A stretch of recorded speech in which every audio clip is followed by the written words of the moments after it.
Bienvenue, merci de suivre ce programme consacré à l'islam en France ou l'islam de France. Les libellés sont très nombreux. En tout cas, la thématique islam passionne, intéresse, inquiète des fois, voire frustre, et surtout depuis les attentats du métro Saint-Michel en 95, le 11 septembre et tous ces actes meurtriers malheureux qui ont suivi.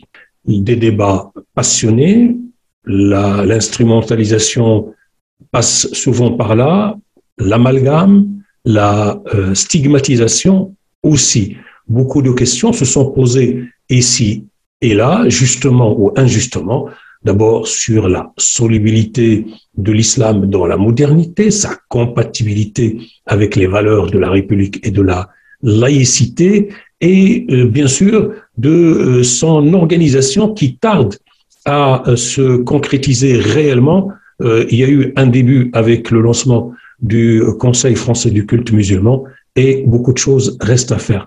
Pour nous éclairer sur ce point précisément, nous avons le plaisir d'accueillir c'est Anwar Kbibesh, qui est ingénieur pont et chaussée, président du RMF, le Rassemblement des musulmans de France, président du CFCM, Conseil français du culte musulman, de 2015 à 2017. Anwar Kbibesh, merci d'accepter cette invitation. Bonjour et merci pour votre aimable invitation. Alors, d'abord, qu'est-ce qui a motivé votre intérêt pour l'islam en France, l'islam de France, son organisation et sa structuration? Comme vous l'avez rappelé, je suis ingénieur des ponts et chaussées, mais avant, je suis d'origine marocaine. Je suis arrivé en France dans le début des années 80, après le baccalauréat. Et j'ai analysé un peu la situation des musulmans de France, des enfants issus de l'immigration, qui sont dans des situations très précaires, très difficiles.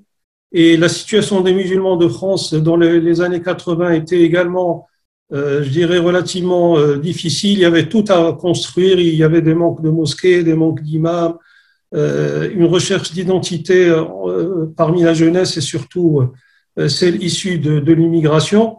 Et donc, je me suis dit qu'à partir de mes compétences et mes connaissances modeste, je pouvais peut-être apporter ma pierre à l'édifice pour justement bâtir cet islam de France. Et c'est comme ça que je me suis engagé dans les années 80-90. Et quand le gouvernement, le ministère de l'Intérieur avait lancé en 1999 ce qu'on a appelé la consultation à l'Istishara pour structurer l'organisation de l'islam de France, eh bien là, je me suis investi pleinement dans cette démarche. Et c'est comme ça que je me suis retrouvé président du Conseil régional du culte musulman de la région Île-de-France-Est, et puis par la suite secrétaire général et président du Conseil français du culte musulman.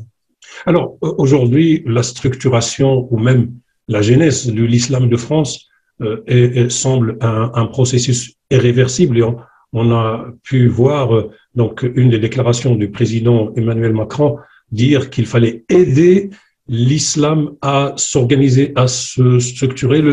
Les musulmans de France ont besoin justement de cette aide, de cette compréhension pour que les choses avancent dans ce sens. Je pense que l'islam fait partie des dernières religions ou des derniers cultes qui ont été invités à la table de la République, comme on dit. Bien sûr, le culte israélite s'est construit du temps de Napoléon, donc il est plus que bicentenaire. Le culte chrétien, surtout catholique, il est multimillénaire depuis Jésus-Christ et depuis la mise en place de l'Église de France, il s'est structuré. Et puis le culte musulman, comme vous le savez, ne dispose pas d'un clergé, d'une hiérarchie. Et donc les pouvoirs publics avaient du mal à trouver des interlocuteurs pour avancer sur un certain nombre de dossiers concrets, tels que la construction de mosquées, la formation des imams, la formation des aumôniers, l'organisation de Eid al-Adha, de l'abattage rituel, l'organisation du pèlerinage à la Mecque. Et donc, tout ça, tous ces dossiers-là concrets nécessitaient d'avoir des interlocuteurs, d'où ce processus qui a commencé en 1986, du temps de Pierre Joxe, ministre de l'Intérieur à l'époque, qui avait mis en place ce qu'on a appelé le CORIF, le Comité de réflexion sur l'islam de France. Et tout ce processus de structuration a commencé depuis 1986 jusqu'à la mise en place du CFCM et des CRCM en 2003. Et puis, bien sûr, cette organisation aujourd'hui est un peu à bout de souffle. On est à la fin d'un cycle. Et aujourd'hui, le président de la République l'a dit à plusieurs reprises en nous recevant à l'Élysée qu'il fallait effectivement donner une nouvelle dynamique à l'organisation et la structuration de l'islam de France. Et ce sont les chantiers sur lesquels nous travaillons actuellement. Alors là, je vais m'adresser non seulement à l'acteur, mais aussi l'acteur donc de cette genèse de l'islam de France, mais aussi à l'observateur. Qu'est-ce qui a retardé jusqu'à aujourd'hui cette structuration du culte musulman? Comme j'ai l'habitude de dire, le culte musulman, il s'est réellement structuré à partir de 2003, comme je viens de dire, avec la mise en place du Conseil français du culte musulman au niveau national. Et dans toutes les régions de France, des conseils régionaux du culte musulman, ils sont au nombre de 25. Donc, cette structuration a permis quand même à l'ensemble des composantes de l'islam de France, aux différentes sensibilités, d'être autour de la table, de travailler ensemble, de faire avancer des dossiers. Donc, je pense que le CFCM, qui a maintenant pratiquement, on va dire, 18 ans, 17 ans, 18 ans de vie ou d'âge, et en fin de phase d'adolescence, si j'ose dire, par rapport à d'autres cultes. Donc, c'est une structuration qui est relativement jeune. Elle est perfectible et je pense qu'il y a pas mal d'aspects sur lesquels elle doit se développer. J'espère qu'on aura l'occasion d'en parler par la suite. Mais la structuration du culte musulman en France est en train de franchir des étapes une à une. Aujourd'hui, il y a un cycle qui, comme j'ai dit tout à l'heure, qui est en train de se terminer. Il y a un nouveau cycle qu'il faut lancer sur de nouvelles bases plus saines. Mais donc, l'aspect positif, c'est que le CFCM et les CRCM ont permis à toutes les sensibilités de l'islam de France d'être autour de la table, d'apprendre à travailler ensemble, de faire avancer les dossiers avec les pouvoirs publics. Mais parmi les choses qui ont empêché, si on veut parler d'obstacles, pour répondre plus directement à votre question, moi j'en vois deux au moins, voire trois. Le premier, c'est le fait que l'islam de France est divers avec des origines, des pays d'origine qui sont différents. Ben, malheureusement, jusqu'à maintenant, on n'a pas réussi à dépasser cette notion de pays d'origine avec des sensibilités de tel ou tel pays, avec quelques frictions qu'il peut y avoir de par ses origines. D'ailleurs, le président de la République a pointé ces interventions. Mais justement, je pense que il ne faut pas être dans le déni. Il y a encore des séquelles, entre guillemets, de cette problématique. Ça, c'est le premier point. Le deuxième point, c'est qu'il y a une faute originelle qui a été faite dans la construction du CFCM et des CRCM. Et j'assume ce que je suis en train de dire, c'est de mettre la compétition électorale dans la structuration du culte musulman en France. On n'est pas dans des partis politiques, on n'est pas en train de faire de la politique, on est en train de faire de la religion. Et pour faire de la religion, il faut dépasser, ces compétitions électorales sur la notion de majorité, minorité, etc. Il y a un certain nombre de sensibilités. Il faut qu'elles soient autour de la table et il faut qu'elles travaillent main dans la main en dépassant ces notions de pouvoir. Donc, mettre de la compétition électorale, mettre de la prise de pouvoir dans les instances, a dénaturé un peu la nature de ces instances et a pris beaucoup d'énergie, ce qui fait que cette énergie, au lieu d'être orientée vers le fait de faire avancer les dossiers d'une manière concrète, c'est un peu dépensé dans les compétitions de qui va être majoritaire, qui va être minoritaire. Ça, c'est le deuxième point. Et le troisième point, c'est que il y a de très, très bonnes volontés au sein des instances représentatives du culte musulman, mais il y a un manque de moyens flagrants, un manque de moyens financiers et un manque de moyens humains, de ressources humaines. Aujourd'hui, si je prends rien que l'exemple du CFCM, il y a à peine un permanent qui est à temps partiel, alors que les dossiers sont énormes et que l'ensemble des acteurs qui agissent dans le domaine du culte musulman en France sont essentiellement des bénévoles qui ont leur travail à côté, qui ont leur engagement professionnel, qui ont leur responsabilité professionnelle, et ils font ça en plus. Donc, je pense que ces trois facteurs ont fait que le culte musulman n'a pas forcément pris l'envol et la dynamique qu'il fallait qu'il prenne. Mais ceci étant dit, il y a des aspects positifs qu'il ne faut pas non plus ausculter. Vous avez parlé des moyens et des ressources du CFCM, et j'aimerais bien que vous nous rappeliez du moins quelles étaient les prérogatives de ce conseil à sa création, parce qu'on a vu les prérogatives s'élargir, on ne sait comment. D'ailleurs, à certains moments, certains pensaient que même que ce conseil pouvait éradiquer la radicalisation, ce qui est énorme. Donc, est-ce que le conseil peut toujours évoluer, dépasser l'instrumentalisation que vous avez évoquée, dépasser tous ces obstacles pour construire ce qu'il faut construire, c'est-à-dire… Globalement, je pense qu'il y a effectivement un certain nombre de dossiers qui ont bien avancé. Et globalement, comme j'ai dit, les bonnes volontés sont là.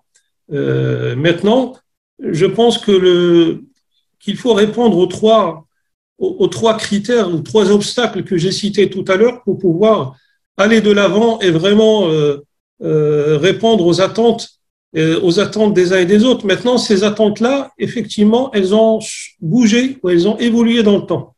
Au départ, on voulait une représentation du culte musulman. C'est, comme son nom l'indique, c'est le Conseil français du culte musulman. Donc, c'est pour ça qu'on est parti des mosquées pour avoir des délégués, des grands électeurs qui vont représenter les mosquées et derrière qui vont élire leurs représentants au niveau régional et au niveau national. Mais ces représentants devaient parler au nom du culte musulman. Or, petit à petit, on a commencé à demander au CFCM de parler au nom des musulmans de France. Ce n'est plus le culte musulman, mais c'est les musulmans de France. Quand il y avait, par exemple, des manifestations suite à ce qui se passait à Gaza, par exemple, le CFCM a été invité avec le CRIF au ministère de l'Intérieur pour dire qu'il faut que le CFCM agisse pour qu'il n'y ait pas de débordement dans ces manifestations, chose qui ne relève pas de la responsabilité du CFCM. Vous avez cité par exemple l'exemple de la radicalisation. Ça, par contre, la radicalisation, comme j'ai dit souvent, elle est multifactorielle, elle est multidimensionnelle. Il y a des raisons de radicalisation qui sont d'ordre politique, d'autres qui sont d'ordre économique, d'ordre social et d'ordre religieux. Donc, concernant la dimension religieuse qui est relative à la radicalisation, on voit bien qu'il y a une instrumentalisation d'un certain nombre de concepts qui sont liés à la religion musulmane, tels que le djihad, tels que la hijra, tels que un certain nombre, la guerre sainte, etc. Et donc, cette instrumentalisation peut donner lieu à une pédagogie, à une explication de ces concepts pour la jeunesse. Et donc ça peut être le rôle des imams, ça peut être le rôle des fédérations musulmanes. Et le CFCM peut fédérer ces actions de prévention de la radicalisation par la pédagogie et par l'éducation. Maintenant, attendre du CFCM qu'il éradique le terrorisme, on voit que tous les 2 ou 3 mois, on vit des actes terroristes qui sont commis malheureusement au nom de la religion musulmane. L'État français, les pouvoirs publics, avec tous leurs moyens, n'ont pas réussi à détecter un certain nombre de signaux faibles qui ne sont même pas envoyés par certains qui se radicalisent dans leur coin d'une manière. Le meilleur exemple, c'est ce qui vient de se passer à Rambouillet, où la personne qui a accompli cet acte abominable de s'attaquer à une policière n'était connue ni des services de sécurité ni des services de police et n'était même pas, je dirais, identifié comme quelqu'un qui se radicalise. Donc, je pense qu'il ne faut pas demander au CFCM des objectifs ou des résultats dont il n'a pas les moyens. Par contre, il peut contribuer effectivement à prévenir cette radicalisation des jeunes en formant les imams, en leur donnant les moyens et les instruments pour aller sur les réseaux sociaux, par exemple, parce qu'on sait très bien qu'aujourd'hui, la radicalisation se passe plutôt sur les réseaux sociaux plutôt que dans les mosquées et se passe malheureusement parfois également dans les prisons. Donc, ça passe par la formation des imams, la formation des aumôniers, le fait de les doter ou de les armer, entre guillemets, d'un argumentaire théologique qui permet d'expliquer tous les concepts de la religion musulmane qui sont dévoyés et qui sont instrumentalisés par les groupuscules terroristes. Alors, on a l'impression que le processus d'organisation ou de structuration, on va dire qu'il est organisé surtout par le haut, du temps de la présidence de M. Sarkozy. La charte en est l'exemple aussi. Est-ce que une démarche participative est inévitable aujourd'hui et qu'il faudrait quand même plus de consultation avec la base, ne serait-ce pour que ce soit assimilé, que le changement soit assimilé, peut-être passer par des états généraux? Je pense que globalement, la représentation du culte jusqu'à maintenant partait de la base vers le haut. Enfin, ceux qui disent qu'aujourd'hui, l'organisation du culte se fait du haut vers le bas se trompent parce que, comme j'ai dit tout à l'heure, c'est le Conseil français du culte musulman, c'est la représentation du culte musulman. Donc, on est parti des mosquées avec des délégués de chaque mosquée, etc.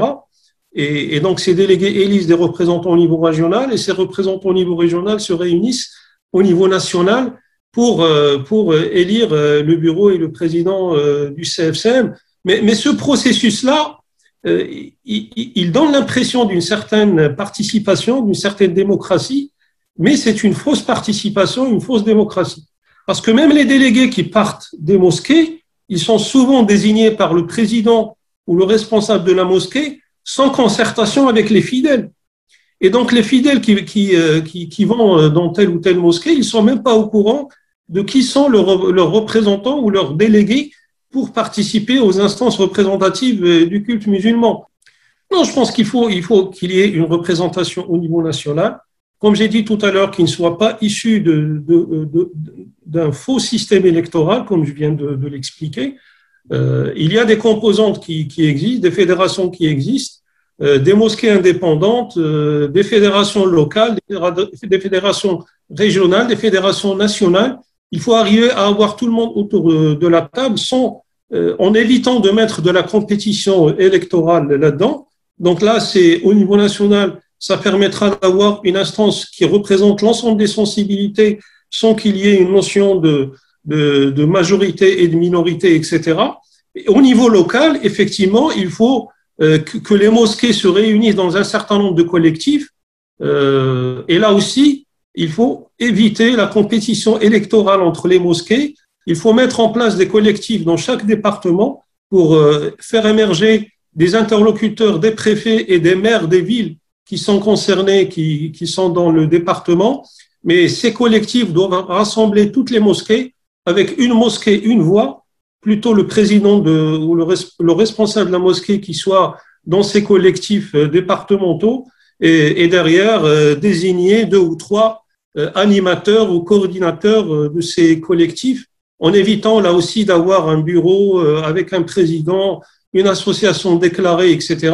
Je pense qu'il faut plutôt avancer dans l'informel parce que ça ménagera toutes les sensibilités et tout le monde se considérera représenté et invité à être autour de la table et avancer, donner la priorité, donner l'effort qu'il faut consentir à l'avancement des dossiers concrets et non à la compétition électorale. Alors, on a l'impression qu'on veut accélérer les choses et parallèlement, il y a un sentiment qu'il y a un problème de communication et de pédagogie. Pour une religion aussi importante que l'islam, suppose plus de temps, plus de travail pour que les choses soient assimilées, pour que le maximum de personnes, de musulmans de France, adhèrent. Oui, globalement, je pense qu'il y a un déficit de communication. On a l'habitude de dire qu'il y a le savoir-faire et il y a le faire-savoir. Le savoir-faire, il est là, il y a beaucoup de dossiers qui ont bien avancé, mais malheureusement, nous avons péché dans le faire-savoir pour communiquer sur toutes les réalisations qui sont faites, que ce soit au niveau national et au niveau régional. Et bien sûr, on revient à la question des moyens. Avoir un site Internet, investir les réseaux sociaux sur Facebook, sur Twitter, ça demande des moyens humains et des moyens financiers. Le compte, par exemple, le compte Twitter de CFCM, c'est moi-même qui l'ai créé. C'est moi-même, quand j'étais président du CFCM, qui l'alimentais régulièrement. Et aujourd'hui, ça continue comme ça. Il n'y a pas une équipe de communication qui saisit toutes les occasions pour communiquer auprès de la communauté, auprès de la société française sur tout ce que nous faisons. Donc, il y a un déficit de moyens, et c'est pas faute d'être conscient de ce déficit de moyens, mais c'est, de ce déficit de communication, mais c'est par un manque de moyens, malheureusement, qui fait que les choses ne sont pas connues et ne sont pas valorisées par le plus grand nombre, par nos compatriotes. Alors, il y a peut-être certainement un travail à faire pour capitaliser ce qui a été fait au niveau du CFCM, tout en restant conscient de ce qui reste à faire, mais il y a toujours ce problème de communication. Parmi les ratés de la communication, en France, on ne présente pas forcément la structuration et l'organisation comme une chance pour les musulmans eux-mêmes. Idem pour la laïcité, elle n'est pas présentée comme une chance alors qu'elle permet la coexistence, donc l'existence, donc la reconnaissance tant recherchée. Ce problème de communication vous tient à cœur ou c'est quelque chose sur quoi il faudrait travailler dans l'avenir? Non, je pense que c'était le cas dans les années 80-90. Il y avait une incompréhension de la laïcité parce que dans les années 80 et 90, on était encore dans la première génération qui venait de pays d'origine, dans laquelle la notion de laïcité, en arabe, les ilmaniya, avait une connotation de la négation de la religion, voire du fait de combattre la religion.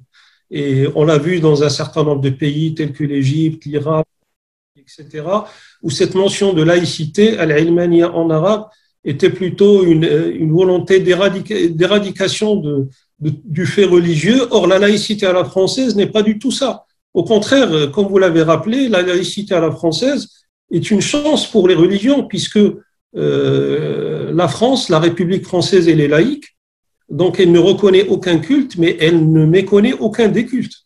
Elle ne méconnaît aucun des cultes, et le culte musulman est un culte à part entière et non entièrement à part, comme on dit. Il fait partie du paysage cultuel en France, et donc c'est une chance pour le culte musulman, la laïcité. Et donc les musulmans ont petit à petit intégré cette notion-là, et ils sont devenus plus positifs, de plus en plus positifs dans leur vision et dans leur conception de la laïcité ou leur compréhension de la laïcité. Bien sûr, il y a malheureusement un certain nombre d'hommes ou de femmes politiques, surtout de femmes politiques, si vous voyez ce que je veux dire, qui essaient d'instrumentaliser la religion, enfin instrumentaliser la laïcité pour combattre l'islam.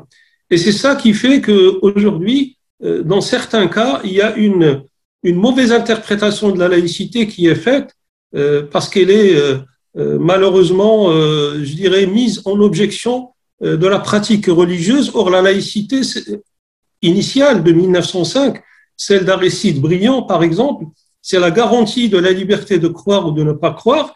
Et pour ceux qui croient, c'est le fait que la République leur garantit de pouvoir vivre leur religion, leur pratique religieuse paisiblement, sereinement, dans le respect des lois et des valeurs de la République, bien sûr. Et donc, je pense qu'il y a un travail de pédagogie, d'explication à faire autour de la laïcité pour que finalement les musulmans de France, mais également l'ensemble des composants de la nation française, reviennent à cette définition initiale de la laïcité qui était plutôt une garantie de la liberté religieuse et non une négation de la liberté religieuse. Anouar Kouibes, en ce moment, on sent une montée, comme vous avez fait référence à un parti d'extrême droite, montée des crispations, on parle beaucoup de communautarisme, de séparatisme. Est-ce que vous voyez en France une communauté musulmane qui se soustrairait aux lois de la République, par exemple? Non, c'est vrai que maintenant, ça fait des années qu'on parle du communautarisme qu'il faut combattre. Je crois que les pouvoirs publics ont compris que cette notion de communautarisme était un piège parce que derrière, il y a d'autres communautés. Il y a les communautés religieuses, certes, mais il y a des communautés de Basques, de Corses, de Bretons. Il y a d'autres communautés qui sont la communauté des pêcheurs, la communauté des chasseurs, qui se sont constituées d'ailleurs en partis politiques pour certains. Et donc, combattre le communautarisme voulait dire peut-être combattre toutes ces notions de communauté qui peuvent apparaître ici ou là. Donc, je pense que la sémantique a évolué. Au lieu de parler de communautarisme, on parle de séparatisme. Alors, le président de la République, dans son discours de Mulhouse, il y a un an, il y a plus d'un an, avait parlé de séparatisme islamiste. Donc, c'est un séparatisme qui a des racines ou qui se réclame de la religion musulmane. Je pense qu'il faut relativiser les choses. Il y a malheureusement certains groupuscules qui, à partir d'une certaine interprétation de la religion, les amènent à se recroqueviller sur eux-mêmes, à se mettre en petite communauté dans tel ou tel quartier, entre telle ou telle communauté de telle origine ethnique ou géographique, etc. Et ceci amène à une certaine rupture avec le reste de la société. Et donc, c'est ça qu'on peut appeler un séparatisme qui a peut-être des racines religieuses qui se réclament de la religion musulmane. Et souvent, on cite l'exemple des salafistes, de certaines lectures salafistes de la religion musulmane qui interprètent, par exemple, le fait de participer à des élections n'est pas compatible avec la religion parce qu'on est dans un pays de mécréants, un pays de koufars, etc. Et donc, cette interprétation, elle est erronée. L'islam nous pousse à être totalement actifs, totalement constructifs, là où on se trouve, dans la société dans laquelle on se trouve, et en respectant les us et coutumes de la société dans laquelle on se trouve. Parmi les 7 sources de jurisprudence musulmane, il y a ce qu'on appelle al-urf. Al-urf, c'est les coutumes qui sont de la société ou du pays dans lequel on se trouve. Et donc, l'islam, je dirais, par son essence même, n'est pas séparatiste. Par contre, il y a quelques lectures qui amènent à une certaine rupture et donc à du séparatisme. Alors maintenant, moi souvent j'ai parlé effectivement d'un séparatisme qui est parfois voulu par certains groupuscules, et ceci, il faut le combattre pour essayer d'expliquer quelles sont les vraies valeurs de l'islam. Sans stigmatiser, il faut le combattre sans stigmatiser la majorité. Oui, enfin, il faut combattre les idées, pas les personnes, les comportements, pas les personnes. Il faut effectivement combattre cette idée que l'islam nous pousse à nous recroqueviller sur nous-mêmes, à rester entre musulmans, à ne pas interagir avec la société. Le prophète Mohammed sallallahu alayhi wa sallam, il a toujours incité à bien se comporter avec le voisin.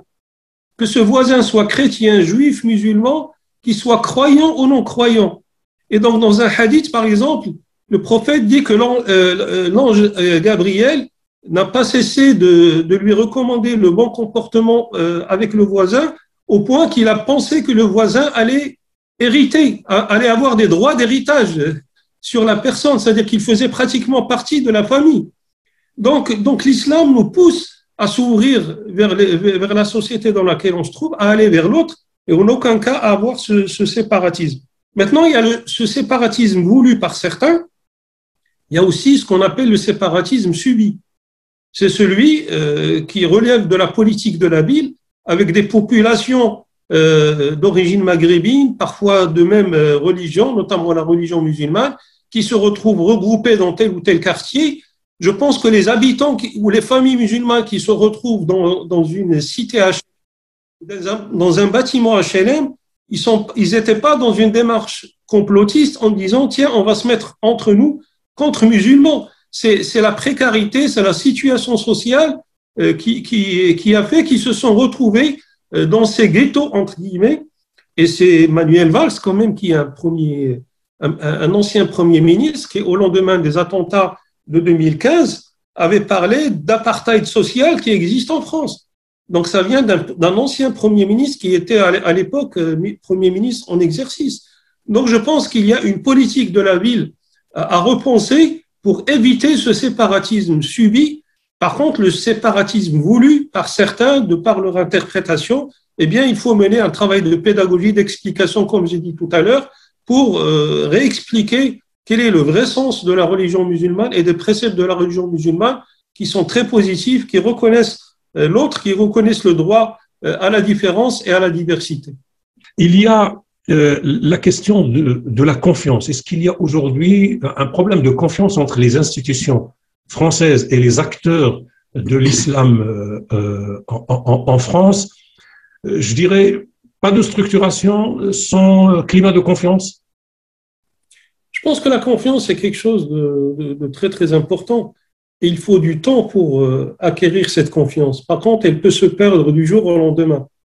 Et donc, quand on voit l'évolution de, de la normalisation, entre guillemets, de la présence musulmane en France, elle a pris un développement et un processus très, très positif depuis les années 70, 60-70 avec l'arrivée des premières générations de musulmans qui étaient plutôt d'origine immigrée, puis après l'installation en France avec la deuxième, troisième génération. Donc on a vu les années 70, 80, 90, les choses étaient très, très positives et on l'a vu dans les pratiques, on l'a vu dans la prise en compte des attentes des musulmans de France.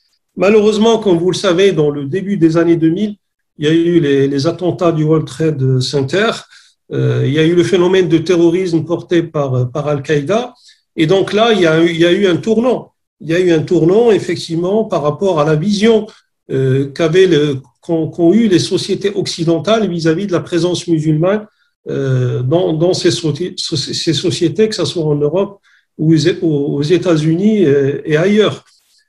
Après, je pense que si on se focalise sur ce qui se passe en France, là aussi, les choses se passaient d'une manière tout à fait paisible jusqu'aux années 95-96, où il y a eu un certain nombre d'attentats qui ont commencé avec les impacts de ce qui se passait en Algérie, en France, avec le GIA, le FIS, etc.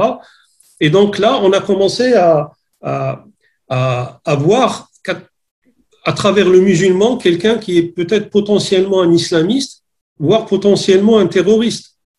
Et malheureusement, les actes de terrorisme qui ont secoué la France, notamment les derniers en date, c'est 2015 avec l'Hypercacher et Charlie Hebdo, puis après le Bataclan, et après tous les actes, malheureusement, qui à chaque fois secouent la France et touchent d'une manière significative cette confiance, justement, de la société française vis-à-vis de sa composante musulmane. Et nous l'avons vu avec l'assassinat horrible, la décapitation de Samuel Paty, qui a eu un effet je dirais, une onde de choc au sein de la société française. Et il faut se mettre à la place du Français moyen, entre guillemets, qui regarde ça à travers le journal télévisé de 20 heures ou qui voit ces actes de terrorisme qui sont perpétrés et organisés et commis avec le cri d'Allahu Akbar, qui est quand même l'appel qu'on fait à la prière. On rentre en prière entre les mains de Dieu en disant Allahu Akbar et on en sort en disant Allahu Akbar. Donc ce mot Allahu Akbar qui est, je dirais, une formulation formidable dans la religion musulmane et la place qu'elle occupe dans la religion musulmane a été complètement dévoyée et aujourd'hui est synonyme d'acte de terrorisme. Elle est synonyme d'attaque à l'arme blanche, d'attaque massive comme ce qui s'est passé au Bataclan. Et je pense qu'il y a une confiance qui a été ébranlée justement de la société française et des pouvoirs publics vis-à-vis des citoyens français de confession musulmane, sachant que, bien sûr, la société française et les pouvoirs publics ne font pas cet amalgame entre islam, islamisme et terrorisme, n'empêche que dans le subconscient et dans la prise de conscience collective, il y a cette notion de confiance qui est remise en cause, d'où l'importance, vous avez cité tout à l'heure la charte de l'islam de France, je pense que cette charte était devenue non seulement souhaitable, mais elle était devenue indispensable pour pouvoir réaffirmer un certain nombre de valeurs et un certain nombre de principes auxquels les musulmans de France sont attachés et qui a pour vocation à rétablir cette confiance avec les pouvoirs publics et avec le reste de la société française. Alors justement, la réticence de certaines fédérations à certains moments, s'agissant de cette charte, est-ce que c'est une question c'est un problème de confiance ou de communication? De quoi s'agit-il exactement? Comment vous expliquez je pense qu'on a déjà eu l'occasion à plusieurs reprises d'expliquer tout le processus qui a conduit à cette charte de l'islam de France. Comme tout texte, cette charte, elle est perfectible, elle n'est pas idéale. Ce n'est pas parole d'évangile ni de Coran, comme on dit. mais n'empêche qu'elle affirme un certain nombre de principes très très forts. Et je pense qu'au-delà de la forme, il fallait donner la priorité au fond. Sur le fond, je pense que l'ensemble des fédérations musulmanes qui constituent le CFCM se sont retrouvées autour de ces principes et adhèrent à ces principes. Les différentes, je dirais, réserves qui ont été formulées, c'est plutôt sur la forme. Et je pense que les fédérations qui n'ont pas signé ont commis malheureusement une erreur d'appréciation parce que vu la situation actuelle et le contexte actuel, il fallait donner la priorité au fond et pas à la forme. La forme, elle peut être améliorée dans le temps. Il y aura peut-être d'autres versions de cette charte qui viendront dans quelques années. Mais sur le fond, il y avait un certain nombre de principes très forts. C'est un texte historique et je pense qu'on aurait dû tous ensemble, toutes fédérations confondues, adhérer à ce texte et passer à autre chose. La genèse est certes difficile, on le sait bien, mais tout le monde est conscient du fait que cette construction, elle est faite aussi pour les générations à venir. Est-ce que vous êtes confiant dans cette possibilité de construire quelque chose qui va apaiser les esprits? Oui, moi je pense que le processus, au-delà des soubresauts, entre guillemets, qui sont provoqués par ces actes de terrorisme, le processus, il est toujours, je dirais, il évolue d'une manière positive et d'une manière constructive. Non, je pense qu'il faut donner des impulsions et les pouvoirs publics, le président de la République, le ministre de l'Intérieur souhaitent donner une véritable impulsion. Il y a des assises départementales sur l'islam de France qui vont être lancées là sur le mois de mai, qui devraient se terminer fin mai et les préfets devraient remonter leur compte-rendu au 1er juin au ministère de l'Intérieur. Ça ouvrira une nouvelle ère dans les relations entre le culte musulman et les pouvoirs publics et le culte musulman et la société française. Mais je pense qu'aujourd'hui, il y a une prise de conscience qu'il ne faut pas faire d'amalgame entre ces actes de terrorisme, ces phénomènes de radicalisation et la religion musulmane et la communauté musulmane de France. Les musulmans de France, pour leur quasi-totalité, n'aspirent qu'à vivre, comme j'ai dit tout à l'heure, sereinement et paisiblement leur religion. Ils sentent qu'ils font partie intégrante de la nation française. Il n'y a qu'une seule communauté, c'est la communauté nationale. Et je pense que cette dynamique positive, elle va se renforcer avec le temps. Mais nous devons, en tant que fédération musulmane, prendre notre responsabilité et dépasser ces petits calculs électoralistes et mesquins pour donner la priorité aux vrais défis que nous devons tous relever ensemble. Alors, pour finir, que faire pour réussir ce challenge de faire émerger l'islam de France avec tous les acteurs, bien sûr? Alors déjà, la notion d'islam de France parfois interpelle certains. Certains parlent d'islam en France, certains parlent d'islam de France. Moi, je vous rassure, j'ai aucun problème à parler d'islam de France. Certains disent qu'il n'y a qu'un seul islam et on ne peut pas parler d'islam de France. Certes, il n'y a qu'un seul islam, mais l'islam s'est adapté également dans sa partie variable parce qu'il y a l'immuable, al-thabit, et il y a le variable, al-mutaghayyir. Et dans l'islam, il y a al-thabit ou al-mutaghayyir. Il y a l'immuable et le variable. Donc l'immuable, les 5 prières, le jeûne du Ramadan, on est en plein mois de Ramadan, etc. Ça, ce sont des choses qui sont immuables. Par contre, il y a une part variable qui tient compte du contexte dans lequel on vit. Il y a le texte, qui est le texte sacré, il y a le contexte dans lequel on vit. Et il faut prendre en compte les deux pour pouvoir élaborer et permettre l'épanouissement d'un islam qui soit authentique. J'insiste sur l'authenticité de l'islam, mais qui tient compte du contexte dans lequel on vit, et notamment le contexte français. Donc, parler d'islam de France est quelque chose qui est tout à fait acceptable dans la religion musulmane. Et justement, ça fait partie des défis qu'il faut qu'on relève. C'est le fait de pouvoir, je dirais, participer à l'avènement d'un islam qui soit authentique, mais qui tient compte de la réalité française dans la limite de ce qui est permis par la religion musulmane. Et il y a pour nous aucune contradiction entre les valeurs de la République et les préceptes de la religion musulmane. On peut être bon citoyen et bon musulman, il n'y a aucune contradiction entre les deux. Donc je pense que pour réussir cette osmose et ce développement du culte musulman en France et des musulmans de France, j'ai toujours dit qu'il y ait un double déclic. Le premier déclic, il doit venir de la société, pas forcément dans le temps. Les deux déclics doivent se passer en même temps, mais il y a un premier déclic qui concerne la société française. Elle doit éviter justement ce piège qui nous est tendu de considérer que les musulmans de France sont des islamistes potentiels, sont des terroristes potentiels.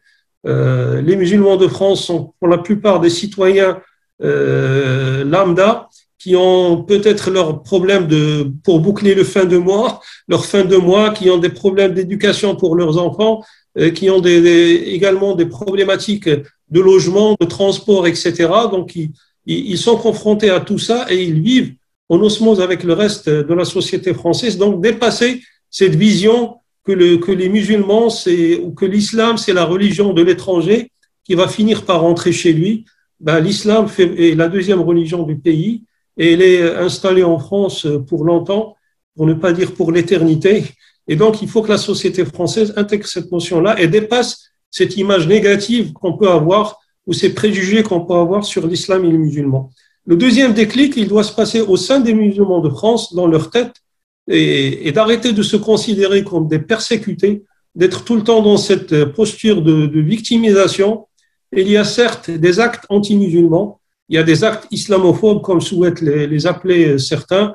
On a vu des mosquées attaquées à la Kalachnikov, on a vu des femmes voilées qui se faisaient attaquer ou qui se faisaient insulter ou cracher dessus dans la rue. Mais heureusement, ça reste des phénomènes très, très limités qui sont commis par des intégristes, par des extrémistes et non par l'ensemble de la société française qui est très respectueuse. On est en période de Ramadan.